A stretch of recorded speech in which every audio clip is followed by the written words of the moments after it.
বাড়িতে ময়দা আর চিনি থাকলে খুব সহজে এই বালুশাহী মিষ্টি আপনারা হোলি উপলক্ষে বানিয়ে ফেলতে পারেন।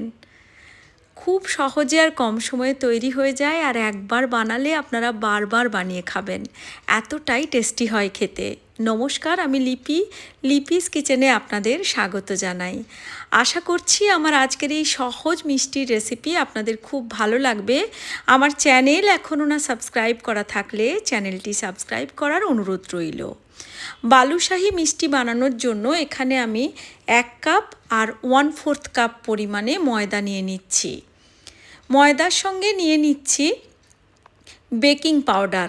যদি বেকিং পাউডার না থাকে সেক্ষেত্রে আপনারা কি দেবেন সেটাও বলে দেব।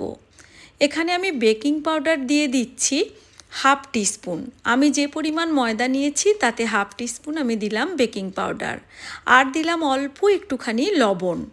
এরপর এই সমস্ত কিছুকে একসঙ্গে চালনিতে চেলে নেব। এতে করে ময়দাটা খুব সুন্দর ঝুরঝুরে হয়ে যায়, আর তাতে করে মিষ্টিটা খুব ভালো করে তৈরি হতে পারে। এখানে আমি দিয়ে দিলাম প্রায় 4 টেবিল চামচ পরিমাণ ঘি। এবার ময়দার সঙ্গে ঘিকে খুব ভালো করে মেখে নেব। ময়মটাকে বেশ ঝুরঝুরে করে ভালো করে মেখে নিয়েছি, দেখতেই পাচ্ছেন। এবার অল্প অল্প জল দিয়ে একটা ডো তৈরি করব। তবে পরোটা বা রুটি লুচির জন্য আমরা যেরকম ডো তৈরি করি ঠেসে ঠেসে, সেভাবে নয়। এটাকে কিন্তু খুব হালকা হাতে বানিয়ে ফেলতে হবে ডোটাকে, অল্প অল্প জল দিয়ে। খুব বেশি জল দেওয়া যাবে না, তাহলে কিন্তু মিষ্টিটা খাস্তা হবে না। জাস্ট এক জায়গায় এভাবে ডোটা করে নিতে হবে। দেখুন, এভাবেই করে নিতে হবে, একদমই ঠেসে ঠেসে মাখা যাবে না। এটাকে ঢেকে এখন রেখে দেব মোটামুটি 5-7 মিনিটের জন্য। সেই সময় আমি চিনির শিরাটা তৈরি করে নিচ্ছি। তার জন্য এখানে নিয়ে নিলাম একই পরিমাণে চিনি, অর্থাৎ যতটা ময়দা নিয়েছিলাম ততটাই চিনি নিলাম, 1 কাপ আর 1/4 কাপ। তার সঙ্গে মিশিয়ে দিলাম 1/2 পরিমাণে জল, অর্থাৎ 1/2 কাপের একটু বেশি জল দিয়েছি। 3টি এলাচের মুখ ফাটিয়ে এখানে যোগ করেছি, এতে করে সুন্দর একটা ফ্লেভার হবে। চিনির দানাগুলো গলে যাওয়ার পরও একটু সময় ফুটিয়ে নেব, যতক্ষণ না এই চিনির শিরাতে একটা তার তৈরি হচ্ছে।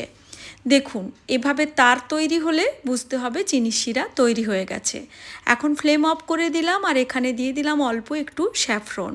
এতে করে রঙটাও যেমন সুন্দর হয় তেমনি সুন্দর একটা ফ্লেভার হয়। তবে স্যাফরন না থাকলে স্যাফরন ছাড়াও কিন্তু আপনারা তৈরি করে নিতে পারবেন।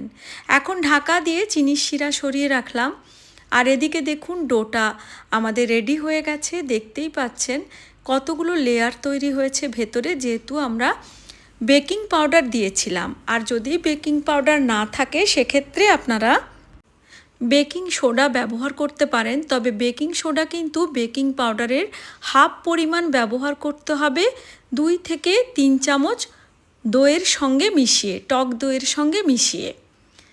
এবার দেখুন বালুশাহী মিষ্টিগুলো আমি তৈরি করে নিচ্ছি। এখানে আমি ছোট ছোট করে লেচি কেটে রেখেছিলাম। এবার হাত দিয়ে এভাবে পাকিয়ে গোল করে নিয়ে মাঝখানে এভাবে হোল করে দিতে হবে। দেখুন, আবারও বানিয়ে দেখাচ্ছি, খুব সহজে এগুলো তৈরি হয়ে যায়। খুব বেশি চেপে চেপে গোল করার প্রয়োজন নেই, হালকা হাতে এগুলো বানিয়ে ফেলতে হয়। আর তাতে করেই দেখুন মিষ্টিগুলোতে কতটা সুন্দর লেয়ার তৈরি হয়েছে। ঠিক এভাবেই বালুশাহী মিষ্টি খুব সহজে আপনারা তৈরি করে নেবেন, আর অবশ্যই মাঝখানে এই হোলটা তৈরি করে নিতে হবে। সমস্ত মিষ্টিগুলো তৈরি হয়ে গেছে। ফ্রাইং প্যানে আমি তেল গরম করতে বসিয়েছি। তেল কিন্তু খুব বেশি গরম করা যাবে না। দেখুন, একটা দানা আমি ফেলে দেখাচ্ছি, যখন দানাটা ভেসে উঠবে তখনই এগুলোকে ছেড়ে দিতে হবে। অর্থাৎ তেল যখন খুব অল্প গরম হবে তখনই সমস্ত মিষ্টিগুলো ছেড়ে দেব। সমস্ত মিষ্টিগুলো ছেড়ে দেওয়ার পরে কিন্তু নাড়াচাড়া করব না, একটু সময় হতে দেব। মোটামুটি নিচ থেকে একটা হালকা রং ধরলে এবার এক একটা করে পাল্টে দিয়েছি। এভাবে উল্টে পাল্টে বেশ সুন্দর একটা সোনালি রং ধরিয়ে এগুলো ভেজে নিচ্ছি। দেখতেই পাচ্ছেন মিষ্টির আকার কিন্তু আয়তনে কিছুটা বড় হয়ে গেছে। এভাবে ভেজে নিয়ে এবার এগুলো আমরা তুলে নিচ্ছি। এর থেকে আর বেশি কড়া করে ভাজবার প্রয়োজন নেই। দেখতেই পাচ্ছেন মিষ্টিগুলোতে কত সুন্দর লেয়ার তৈরি হয়েছে।